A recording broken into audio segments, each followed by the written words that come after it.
Oh, hello, boys and girls. It's when I feel like it o'clock, and I haven't felt like it for a while. I've been doing this Zen thing and kind of traveled around and found my spiritual self. Yeah. Anyways, I still am Pearl of Wisdom, and you're still listening to my NHL Pearls of Wisdom. But I thought I'd come back for the playoffs and bring you along the pearls of wisdom that you crave. I've taken all your letters. They've been building up. It's a little more difficult because I've set the massage girls free. I've told them to go get yourself a really good education and become fine, upstanding ladies in the world. So they're gone. So I have to go to the mailroom myself now and get the letters and bring them back. And let me tell you, it's a chore. It's a chore. For a guy who needs 17 naps a day, it's hard to find the time. But anyways, playoffs. I just did, if you're wondering, um, I just did, what did I do? I'll let you know. Second, I don't remember, but I know what I'm doing right now. I'm doing Tampa Bay Columbus. Yeah, yes I am. Tampa Bay Columbus. There is a lot of people that are thinking that Columbus is going to pull this off. And you know what happens? Teams go out and get guys at the trade deadline, and it brings a lot of excitement to a team. Um, it puts people on a high. And quite often, they'll be on such a high for a team because they did these sort of things. They gambled and tried to, root for their team. And they put them a little higher than they should. This this series, I think, is going to be over in about five. And a lot of the reason why people are saying that this is a case is because Bobrovsky could get hot, and it's true.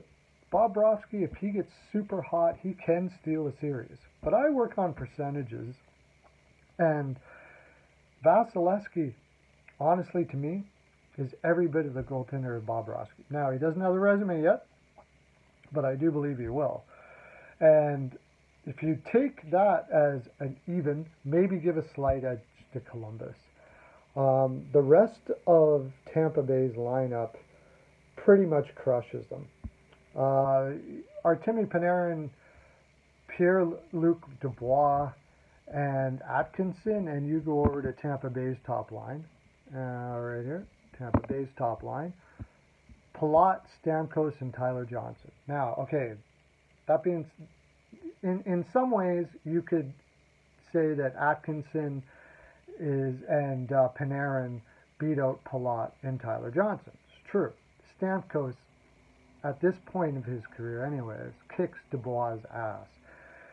They are basically putting two very good defensive players on with Stamkos and two good passers to kind of even up their lineup. I don't know if they're going to keep this lineups this way. This is just what the lineups were said to be this morning, and it doesn't. It makes sense if you look at it. Cooper is an amazing coach, by the way, and I've already spoke how highly I feel about Tortorella. I think he's fantastic too, different but fantastic. But this wasn't their normal lineups. They put Yanni Gourde on with Braden Point and Nikita Kucherov. What is Columbus have that can combat Nikita Kucherov, really? Not much, as far as forwards are concerned, anyways. Um, I'll go back to Columbus in a second. Killorn with Cirelli and JT Miller on your third line. JT Miller would play on the second line in Columbus easy. Anthony Cirelli is a second liner on most of the teams in the league, and Alex Killorn as well. You go down to their fourth line. Cedric Paquette, Joseph, and Erne would play up and down the lineup. Matthew Joseph would probably play on some teams' first line. It is an insane amount of depth that they have, and that's why they won all regular season long. Now, what I'm hearing, or what I have heard, and there's a point, they don't have much muscle on this team, right? It's mostly speed, and people say muscle wins in the playoffs, and that's the reason why they gave Columbus the nod. But when you're talking about a defense that has Victor Hedman, they're putting Dan Girardi with Victor Hedman, really? Oh, gosh. Ryan McDonough, Eric Cernak, Mikhail Sergachev, and Strawman's not going to be ready yet, but if he is, to go in on that right side, Sergachev, Strawman, McDonough, and Hedman are all number ones on a lot of teams. At least number twos. One and twos and they have four of them.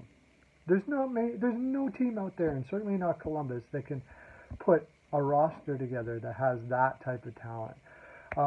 I think what we're going to see here is Tampa Bay is going to show people that you can line up a team that plays a possession game that can win a Stanley Cup, and that's really what it's all about here. Now, Columbus does have muscle in Anderson. I'll go back to Columbus like I said I was going to do. They have muscle in Anderson. Oh, shoot. What did I do? Okay, Columbus Blue Jackets. There we go. Josh Anderson is their biggest muscle guy. But really, what do they have for muscle besides that? Nick Foligno, Bjorkstrand's not, Dzingel's not, Artemi Panarin's not, Cam Atkinson's not. I don't know where everybody thinks his muscle comes from. Their fourth line, Boone Jenner and Dubinsky, which is a solid fourth line, by the way. And you can play them up top. I think Boone Jenner is probably going to play. They got Alexander Tessier there on the third, and they're doing this to try to match up with Tampa Bay's depth. Now, Zach Werenski and Seth Jones is one of the best combinations in the league, and they're going to play a lot of minutes. Just that alone evens them up a little bit with Tampa Bay. Nudavar is underrated, and David Savard is fine. Scott Harrington and Kukan are decent, but they don't even come close to Tampa Bay's defense. I think basically what's going to happen here is you're going to see the Columbus is going to try to make it a low-scoring affair, and they're going to have a difficult time to do it.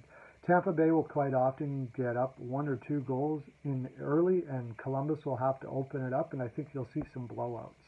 I think Tampa Bay wins in 5 here, boys and girls. Well, that's my full 42. That's all I have to give. Got to get back to my naps. If you're wondering where I still hang out in the bedroom a lot because it's safe. Have a great day. Lots of love to you.